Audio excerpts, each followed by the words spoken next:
자, 안녕하세요. 소상공인 온라인 판로 교육 강의를 맡은 강사 강세영이라고 합니다.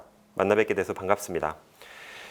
코로나 때문에 여러 가지 지금 힘드실 줄로 알고 있어요. 하지만 이런 온라인 판로 개척이라든지 이런 것들을 통해서 바뀌어가는 세상에 끊임없이 적응을 해 나가고 또 새로운 돌파구를 찾아내면 위기가 곧 기회가 될 거라고 생각을 합니다. 자, 아까 말씀드렸다시피 총 이거는 20분씩 3강으로 이루어져 있습니다. 이번은 두 번째 강의인데요. 브랜드를 만드는 방법에 관련된 내용을 전달드리는 강의예요. 자, 첫 번째 강의는 뭐였냐면 브랜드를 만들기 위해서 필요한 거는 차별화 포인트를 찾아야 됩니다. 그래서 그 차별화 포인트를 찾는 방법에 대해서 알아봤고요. 이번 두 번째 시간에는 이 찾은 차별화 포인트를 가지고 뭉쳐내는 작업이 브랜드를 만드는 작업이거든요. 그래서 브랜드를 만드는 것에 대해서 배워볼 거고요. 이렇게 만든 브랜드를 가지고 세 번째 시간, 다음 강의에서는 뭘 알아볼 거냐면 이게 팔려야 되잖아요. 온라인은 검색을 통해서 매출이 일어납니다. 그래서 그 매출에 검색에 잘 걸릴 수 있도록 매력적인 상품명을 만드는 방법, 그거를 설명을 드릴 예정이에요. 그래서 첫 번째, 두 번째, 세 번째 강의 모두 다 잘 들어주시기를 바라겠습니다. 내 브랜드의 브랜딩, 그러면 시작을 하도록 해볼게요. 이 브랜딩 과정은 수금두시라는 이 소상공인 지식배움터에 또 1시간짜리 풀 내용으로 강의가 이제 올라가 있어요. 그 1시간짜리를 20분으로 요약한 내용인데 만약에 실습을 해보시고 싶고 조금 더 자세한 내용을 얻으시고 싶으시면 그 수금두시 강의를 참고해 보셔도 좋을 것 같습니다. 자, 브랜딩을 하는 작업은 뭐냐면요. 저게 제일 먼저 있죠. 네모 칸안에 고객과의 약속입니다. 고객과의 약속 밑에 뭐라고 적혀 있죠? 차별화 포인트를 찾는다라고 적혀 있죠. 차별화 포인트를 찾아내는 건 남들과 다르게 내가 가장 잘할 수 있는 포인트를 찾아낸다라는 거예요. 그 포인트를 가지고 고객들에게 약속을 하는 겁니다. 고객님, 제가 제일 잘할 수 있는 건 이겁니다. 이건데 이거를 앞으로 변함없이 고객님에게 믿음을 가지고 좋은 제품을 지속적으로 제공을 해드릴게요 라고 약속을 하는 겁니다. 고객에게. 그래서 두 번째 저기 화살표 보시면 일관된 방향성이라고 돼 있죠. 이 약속을 지켜내가는 과정이 브랜딩의 과정이라고 보시면 돼요. 그래서 이 차별화 포인트들을 머릿속에 이미지화로 떠올릴 수 있는 게 바로 컨셉이 됩니다. 왜 이미지로 떠올라야 될까요? 자, 저희가 지금 비대면 매출이잖아요. 고객들은 대면으로 물건을 사는 게 아닙니다. 이 작은 핸드폰 화면을 통해서만 우리를 만나볼 수가 있어요. 그렇기 때문에 이 화면은 뭐죠? 이미지화가 되죠. 사운드는 없습니다. 청각은 없습니다. 그렇기 때문에 이 머릿속에 이미지화로 떠올릴 수 있는 것들만이 컨셉이 될 자격을 가지고 있어요. 그래서 뒤에 좀 더 자세하게 설명을 드릴게요. 그러면 이 컨셉이 2가지가 될 수도 있고 5가지가 될 수도 있고 10가지가 될 수도 있어요. 하지만 눈 딱 감고 하나만 골라내셔야 됩니다. 이유가 뭘까요? 고객한테 테니스 공을 동시에 3개를 딱 던지면 받지를 못하겠죠. 하지만 하나를 던지면 받을 확률이 훨씬 높아집니다. 그래서 제가 이 자리를 빌어 감히 진리에 가까운 말씀을 드리면 컨셉은 꼭 하나일 필요는 없지만 되도록 한 개인 게 좋아요. 그래서 이 선별이라고 적혀 있는 건 고객에게 먹힐 만한 거 한 가지를 빼고 나머지는 버린다라는 것과 같은 뜻입니다.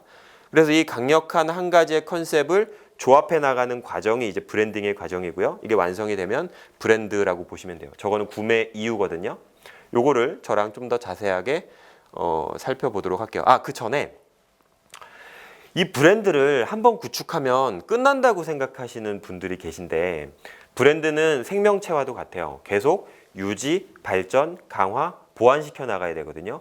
이유가 뭐냐면 트렌드가 계속 변해 갑니다. 그렇기 때문에 그 트렌드에 맞춰서 계속 새로운 속성들을 넣어서 보완해 나가야 되겠죠. 그래서 브랜드 뒤에 ing가 붙어서 브랜딩이 된 거죠. 그래서 브랜드는 구축되면 끝나는 게 아니라 계속 화초에 물을 주고 가꾸듯이 이렇게 바꿔나가야 되는구나 라고 생각을 해주시면 되겠어요. 자, 컨셉과 브랜드가 이게 영어로 돼 있어서 좀 어려워하시는 분들이 많으십니다. 제가 강의를 하다 보면. 그래서 지구상에서 가장 쉽게 설명을 드릴게요. 그래서 팥빙수를 가지고 왔습니다. 팥빙수. 경성 팥집 옥루몽이라는 팥빙수 집이에요. 제 최애 팥빙수 집입니다. 여기랑 아무런 관계가 없는 사람이긴 하지만 여기는 어떤 팥빙수를 파냐면 되게 슴슴하고 담백하고 달지 않은 가마솥 전통, 이 전통 옛날 맛의 팥빙수를 판매를 해요. 그래서 이 팥빙수를 이루고 있는 건 딱 세 가지밖에 없어요.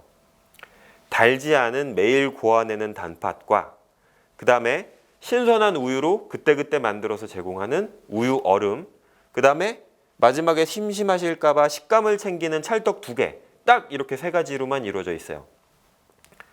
우리가 많이 보던 게 없죠.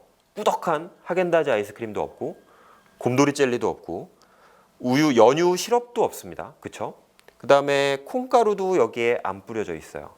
왜냐면 아까 이 컨셉을 잡고 브랜드를 만들어내가는 과정이 고객과 한 약속을 지켜내는 과정이라고 했잖아요. 여기는 달지 않은 빙수, 전통의 맛, 가마솥 전통 팥빙수의 맛을 보여드릴게요라고 고객이랑 약속을 했기 때문에 여기에 곰돌이 젤리가 딱 올라가 버리는 순간 고객들은 배신감을 느끼게 되는 겁니다. 그래서 그 약속을 지켜내는 과정이라고 했죠. 조금 더 볼게요. 자, 저단팥과 우유 얼음과 찰떡, 저선별된 원재료. 선별이라는 뜻은 아까 말씀드렸다시피 버린다라는 뜻이랑 같다고 아까 말씀을 드렸잖아요. 선별된 아이들입니다. 고객들이 좋아할 만한 거. 저거를 가지고 요리를 하고 이 그릇에 담아내는 과정, 이게 정제와 응축의 과정, 즉 브랜딩의 과정이라고 아까 말씀을 드렸어요. 저 불편하기 짝이 없는 녹그릇, 비싸기도 하고 저거를 왜 쓸까요? 왜냐하면 전통의 이미지를 보여줘야 되기 때문에 그래요. 그 다음에 저거를 얼려서 제공하기 때문에 보냉에 어느 정도 도움을 주기도 하고요. 근데 저 정도 가치 있는 저 팥빙수를 갑자기 이 종이 일회용 용기에 담아가지고 주면 고객들은 어떻게 생각을 할까요? 배신감을 느끼겠죠. 그래서 마지막처럼 저렇게 메뉴를 만들어내서 차려내는 겁니다. 고객과 한 약속을 지켜내는 것. 일관성이 쭉 흐르고 있다는 거 느끼실 수 있죠. 자, 정리해 볼게요. 그래서 컨셉은 뭐냐면 머릿속에 떠오르는 이미지여야 돼요. 아까도 말씀드렸다시피 비대면 매출입니다. 비대면이기 때문에 제한된, 우리가 물건을 살 때 총동원을 해요. 오감을, 시각, 촉각, 청각, 미각, 후각 이런 것들을 본능적으로 활용을 하면서 구매 결정을 하는데 비대면 매출은 이 조망만한 핸드폰에 제한된 시각밖에는 존재하고 있지 않죠. 그래서 머릿속에서 무조건 이미지화를 해낼 수 있는 아이들만 컨셉이 될 자격을 가지고 있습니다. 그래서 여기 옥루몽 본점이 홍대에 있는데요. 여기 문을 열고 들어가잖아요.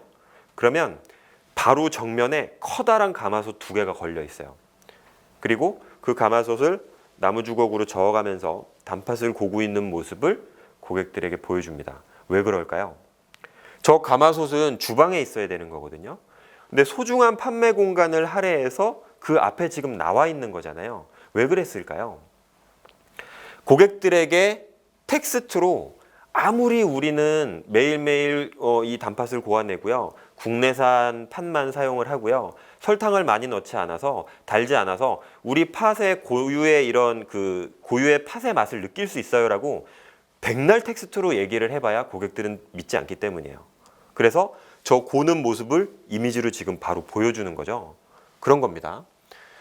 그 다음에 각자의 이야기가 있어야 돼요. 저 스토리는 뭘까요? 양념이라고 보시면 됩니다. 양념. 각각의 이런 원재료들을 하나로 이렇게 찰떡같이 딱 엮어주는 그런 양념이라고 보시면 돼요. 저 스토리는 재미 요소와 감동 요소를 제공을 해요. 고객들한테. 재미가 없으면 어떻게 되죠? 비대면 이 매출 현황에서 재미가 없으면 고객들은 뒤로 가기 버튼을 눌러서 나갑니다. 성질 급한 한국인들 한 번만 안 눌러요. 다다다다 연타해가지고 나가버리죠. 재미가 없으면 나가버려요. 자, 잘 생각해 보세요. 오프라인은요, 이 내가 운영하고 있는 매장이라고 하는 공간에 고객들이 들어옵니다. 그러면 예, 고객님 안녕하세요, 어서 오세요라고 인사를 하면서 고객과 관계를 맺게 돼요. 그러면 고객이 사이코패스가 아닌 이상 뭐야 이러고 그냥 문 닫고 바로 나가버리기는 쉽지는 않아요. 그래서 어느 정도 이렇게 내가 주도권을 가지고 갈 수 있는데요. 온라인은 아무도 없는 공간입니다. 그래서 너무나 쉽게 들어오고 너무나 쉽게 나가버려요. 그래서 이탈률을 관리해야 된다라는 이야기를 들어보셨을 거예요. 이탈률 관리가 굉장히 중요합니다. 그래서 그 이탈률을 방지하기 위해서 이런 재미난 스토리들을 제공을 하는 거예요. 그러면 전통적인 모습으로 뭐 김치를 담그고 있는 모습을 이미지로 이제 떠올리면서 우리 할머니가 담궈준 고향의 그 맛, 전라도 맛김치, 전라도 갓김치, 예를 들어서 이렇게 이미지를 올렸는데 갑자기 그 할머니가 몽클레어 패딩을 입고 있어요. 그럼 우린 또 막 배신감을 느끼겠죠. 그렇죠?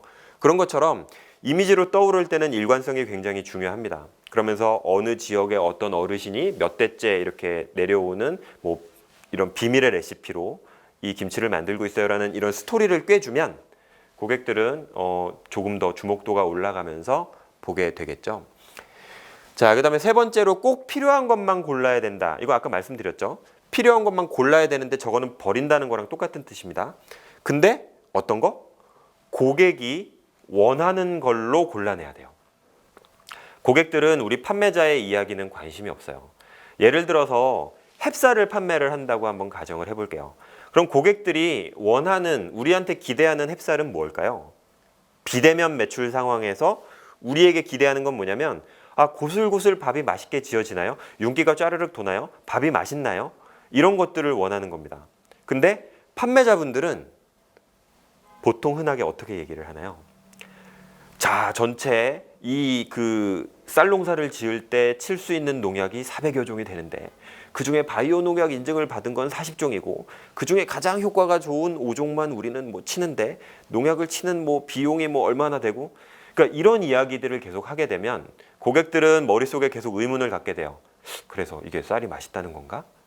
그렇기 때문에 머릿속에 갓 지었을 때 윤기가 쫘라락 흐르면서 이렇게 김이 이렇게 모락모락 나는 이런 동영상이라든지 이런 이미지들을 먼저 보여주는 게 중요하지, 우리가 이렇게 노력을 해서 뭐 만들었다라는 게 처음부터 나오면 이것도 이탈률이 높아지게 되는 거죠. 그래서 고객이 원하는 것을 골라내는 게 컨셉의 마지막 단계입니다. 그러면 이렇게 선별된 컨셉을 가지고 이제 뭉치는 거죠.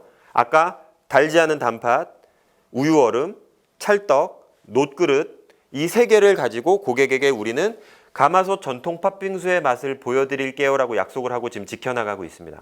마찬가지로 우리도 그렇게 고객과 약속을 하면 브랜드, 즉 상품을 사야 되는 이유가 만들어져요. 제가 스트레스 받으면 버거킹 가서 빙수를 먹어요. 왜냐면 그 달친 딸기 시럽을 진짜 막 이만큼 뿌려주거든요. 그거 먹으면 막 기분이 좋아져요. 그래서 스트레스 받으면 버거킹 가서 먹고요. 그 다음에 입가심하거나 뭐 이런 인터넷으로 작업을 할 일이 있거나 하면 저는 옥루몽 가서 먹습니다. 일주일에 막 3번씩 퍼먹기도 하고 아무튼 그런데 옥루몽이 저에게 지킨 그 약속을 계속 잘 지켜가고 있기 때문에 이제 방문을 하는 거죠. 그게 바로 상품을 사야 되는 이유라고 말씀을 드릴 수 있겠고요. 그다음에 브랜드명과 브랜드 슬로건, 로고, 대표 이미지, 키워드 이렇게 5가지만 만드시면 돼요. 뭐 모델도 기용해야 되고 이런 그 징글이라고 하는 BG의 그 효과음 있죠. SKT 같은 경우에는 딴딴따단딴 뭐 이런 거 있잖아요. 이런 거 만들면 이제 인식이 뭐 좋아진다라고 하는데 대기업이 아니기 때문에 우리 스몰 비즈니스는 딱 저렇게 5가지만 만드시면 되겠습니다. 근데 저기서 다른 건 다 아실 텐데 브랜드 슬로건이 뭐야? 라고 물어보시는 분들이 간혹 계세요. 저거는 뭐냐면 브랜드명을 적었을 때 얘가 뭔지 모를 수 있기 때문에 설명해주는 한 줄 설명이라고 보시면 되겠습니다. 옥루몽 이렇게 딱 적어놓으면 저게 냉면집인가? 뭐 하는 데지? 이럴 수 있잖아요. 그래서 그 밑에 가마솥 전통 팥빙수 이렇게 한 줄 딱 적어놓으면 아, 팥집이구나 이렇게 이해를 할 수 있겠죠. 그래서 브랜드를 만드는 순서는요, 차별화 포인트를 찾으려면 시장에서 찾으시면 안 돼요. 왜냐하면 내가 잘하는 걸 찾아야 되거든요. 그래서 출발은 나에서부터 출발을 해야 됩니다. 내가 이걸 왜 하려고 하지? 내가 잘하는 게 뭐지? 나의 경력은 뭐지? 해왔던 것들은 뭐지? 이게 굉장히 중요하고요. 그 다음에 나의 경력은, 취미는, 뭐 할 때 기분이 좋은가, 이런 것들은 왜 필요하냐면 온라인은 장기전이에요. 보세요. 오프라인 매장은 한번 딱 내놓으면 오픈빨이라고 해서 처음부터 매출이 일어나죠. 하지만 온라인은 고객과 관계를 맺어 나가야 됩니다. 스토어 찜하기라든지 재구매라든지 이렇게 해서 한 명 한 명 고객을 쌓아가면서, 왜 스토어 지수도 이제 올라가면 먼저 이제 상위 노출된다 이런 얘기 들어보셨죠? 그렇기 때문에 그 힘을 기르려면 물리적인 시간이 적어도 6개월에서 8개월 정도는 걸려요. 그래서 지치지 않는 게 중요합니다. 그렇기 때문에 취미나 이런 것들, 덕업일치 이런 거 되신 분들이 온라인 굉장히 판매를 잘 하시는 분들이세요. 그 다음에 내가 잘할 수 있는 것 중에 나의 물건을 사줄 고객은 정확하게 어떤 사람인가를 봐야 됩니다. 남녀노소에게 뭐 다 팔 수 있는 물건입니다. 이런 것들은 엣지가 없죠. 아까 차별화 포인트를 뭐라 그랬냐면 전 수업 시간에서 범위를 좁히는 것이라고 했어요. 내가 1등을 하는 겁니다. 그게 차별화의 첫 번째라고 아까 말씀을 드렸죠. 그래서 나의 고객을 좁혀야 됩니다. 학생인데 남자인지 여자인지, 복학생인지 신입생인지, 아니면 뭐 아르바이트를 하면서 이런 바쁜 시간을 쪼개면서 이제 이러는 친구인 건지, 아니면 여행을 좋아하는 대학생인지, 아니면 취업 준비를 하고 있는 대학생인지, 이렇게 뾰족한 고객의 이미지를 뽑아내는 거, 이게 나의 고객에 대한 이해입니다. 자, 내가 잘할 줄 아는 거를 알아내고 그걸 사줄 고객까지 이제 만들었어요. 그러면 그 다음에는 시장과 트렌드로 눈을 돌리는 겁니다. 트렌드 분석 이제 이거 하게 되죠. 트렌드 분석을 할 수 있는 방법을 이 다음번 세 번째 시간 때 잠깐 보여드릴 건데요. 그래서 이 좁혀가야 됩니다. 메가 트렌드를 한번 보고, 그 다음에 내가 속해 있는 카테고리의 트렌드를 한번 보고, 그 다음에 여기서 내 고객의 트렌드를 보고 경쟁사들은 어떻게 하고 있는지 이렇게 좁혀가면 이제 트렌드에 대한 이해를 비로소 하실 수 있게 돼요. 그러고 나서 이것까지 전부 다 되면 마지막으로 뭘 해야 되냐면 내가 만들거나 소싱해서 팔 수 있는 상품들 중에 등급과 품질과 가격과 이런 것들을 정하는 거예요. 지금까지 어떠셨어요? 정확히 반대로 해오고 계시지 않았나요? 내가 팔 상품은 먼저 정해놓고 그거에 대한 트렌드 분석하고 그 트렌드에 맞는 고객 찾아내고 그 다음에 나에 대한 이해나 이런 것들은 아마 고려를 안 하신 분들이 대다수일 겁니다. 온라인은 뾰족하게 송곳처럼 찌르고 들어가야 돼요. 그래야 반드시 성공할 수 있거든요. 그래서 범위를 좁히고 그 좁힌 범위에서 1등하는 것, 이게 브랜딩의 첫걸음이라고 말씀을 드릴 수 있겠습니다. 그래서 이 순서를 따라서 한번 만들어 보시면 될 것 같고요. 그 수금두시 아까 랜선 특강 시즌 3에 1시간을 들여서 이 그 브랜딩을 하는 나만의 브랜드 만들기 과정이 소개가 되어 있습니다. 여기 아래 보시면 스텝 1, 2, 3, 4 해서 4가지 장표가 만들어져 있고요. 이거를 직접 따라하면서 내가 만들어 볼 수 있는 그런 과정입니다. 그리고 이거에 대해서 감이 잘 안 잡히실까 봐 이 장표를 가지고 실제 구축했었던 구축 사례 2가지가 또 올라가 있어요. 그래서 그거를 참고를 하시면 본인만의 차별화 포인트도 뽑으시고 내가 이 사업을 왜 해야 되는지 아마 그것도 이해를 하실 수 있을 거고요. 그거를 통해서 이렇게 구체화해 나가고 때론 벌리기도 하고 좁히기도 하면서 나만의 뾰족한 브랜드를 만들어내실 수 있을 거예요. 근데 여기서 가장 중요한 게 저 세 번째거든요. 세 번째 표인데 저 세 번째 표에 보면 이제 컨셉 1, 2, 3 이렇게 적혀 있는 게 아마 확인을 하실 수 있을 겁니다. 저게 뭐냐면 내가 뽑아낸 키워드들을 이제 그룹핑을 해서 총 3가지의 컨셉을 뽑아내는 건데 저거를 잘 째려 보셔야 돼요. 잘 째려보고 있으면 저 중에 내가 하고 싶었던 이야기와 고객이 들었을 때 좋을 만한 이야기로 나뉘어지게 됩니다. 그래서 내가 하고 싶은 이야기 말고 이게 버크셔 품종이어서 어떻게 뭐 고기 맛이 뭐 더 좋고요 이렇게 얘기하는 것보단 초신선이고 깔끔해서 돼지 잡내가 안 나고 육즙이 이렇게 많이 나오는 굉장히 신선한 삼겹살이에요 라고 얘기하는 게 고객들에게는 돼지 품종을 알려주는 것보다 더 효과적이겠죠. 그거를 정제해 나가는 과정입니다. 저 세 번째 장에 가장 많은 신경을 쓰셔서 저렇게 로고, 메인 이미지, 브랜드명, 브랜드 슬로건, 키워드 이런 것들을 만들어내면 되겠어요. 그래서 좁고 구체적일수록 유리하다고 아까 말씀드렸죠. 저 송곳의 이미지를 꼭 기억을 해주셨으면 좋겠습니다. 전국에서 영어학원 1등 하겠다라는 건 출발로 치면 너무 허황된 꿈입니다. 온라인에서는. 왜냐하면 셀러들이 엄청 많기 때문이에요. 그래서 저렇게 좁혀서 대치동에서 영어 회화학원에서 1등을 하겠어. 그럼 여기서 더 좁힐 수 있는 건 없을까를 한번 고민을 해보세요. 그러면 나는 대치동에서 직장인 대상으로 야간 영어 회화 학원에서 1등을 하겠다. 계속 좁혀나가는 것. 이게 브랜딩의 첫걸음이라고 볼 수 있겠습니다.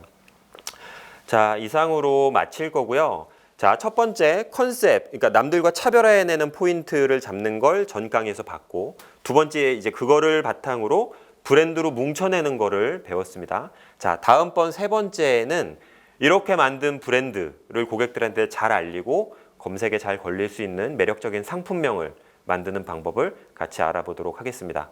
자, 돈 많이 버시고요. 부자 되시길 바라겠습니다. 감사합니다.